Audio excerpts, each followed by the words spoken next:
पैशांसाठी रचला मृत्यूचा खेळ। 1 कोटीच्या विम्यासाठी मृत्यूचा बनाव। कारमध्ये जाळलं जिवंत व्यक्तीला। पैशांच्या लोभापायी माणूस कधी काय करेल याचा काहीही नेम नाही। कर्ज, मैत्रिणी आणि शान शौकीपायी एका सुशिक्षित तरुणानं जे केलंय ते ऐकून तुमच्या पायाखालची जमीन हादरेल। कारण लातूरमध्ये पैशांच्या मोहापायी आणि कर्ज फेडण्याच्या नादात एका अनोळखी जिवंत माणसाला जाळण्यात आलंय। या घटनेनं माणुसकीच्या चिंधड्या उडाल्या आहेत। मुख्य म्हणजे हत्येची कहाणी पाहिल्यावर तुम्ही कधीच कोणा अनोळखी व्यक्तीकडे लिफ्ट मागणार नाही। कारण लिफ्ट मागणाऱ्या व्यक्तीचा थंड डोक्यानं नियोजनपूर्वक कसा खून करण्यात आला ते पहा। ठिकाण औसा मनमाड रोड, लातूर। वेळ मध्यरात्री 12 वाजता। हा आहे एका खासगी फायनान्स कंपनीत जिल्हा प्रमुख या पदावर कार्यरत असलेला गणेश चव्हाण। याचा चेहरा नीट निरखून पहा। याच्या डोक्यावर 57 लाखांचं कर्ज होतं।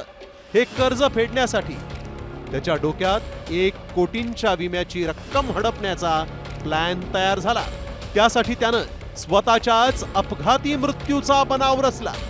लॅपटॉप देण्याच्या बहाण्यानं हा कार घेऊन घरातून बाहेर आला। यानं एका 50 वर्षांच्या गोविंद यादव नावाच्या व्यक्तीला लिफ्ट देण्यासाठी कारमध्ये बसवलं। विश्वास संपादन करून गोविंदला दारू पाजली। त्यानंतर नशेत असलेल्या गोविंदला ड्रायव्हिंग सीटवर बसवत कार पेटवून दिली।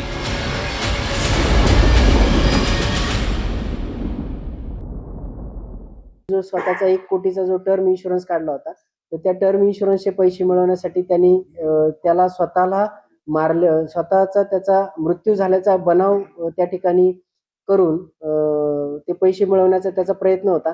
आणि त्यांनी जो काही केलेला हा गोविंद यादव नामक इसमाचा जो खून केलेला आहे, तो खून उघडकीस आणण्यामध्ये औसा पोलिसांना आणि स्थानिक गुन्हे शाखेच्या पथकाला त्या ठिकाणी यश मिळालेलं आहे। कारच्या नंबरहून पोलिसांनी आरोपीचं घर गाठलं आणि कारमध्ये सापडलेला हाडाचा सापळा आणि 1 कड कुटुंबियांना दाखवलं।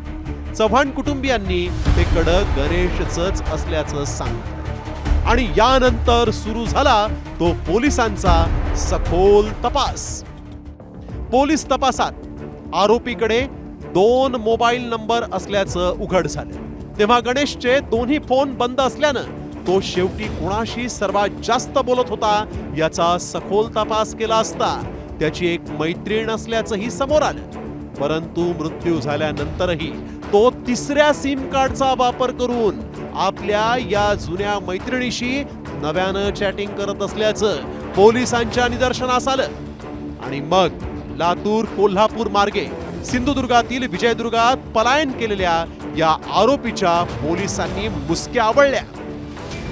शेरलॉक होम्सच्या शैलीत पोलिसांनी केलेल्या सखोल आणि अचूक तपासातून या घटनेमागील एका मोठ्या कांडचा पर्दाफाश झालाय।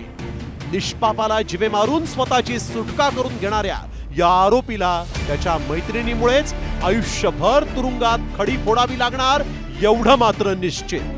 पैशांचा मोह, कर्जाचा ताण आणि बनावट प्रतिष्ठेची हाव माणसाला किती खालच्या पातळीवर नेऊ शकते याचं हे जिवंत उदाहरण आहे। ब्युरो रिपोर्ट, साम टीव्ही मराठी।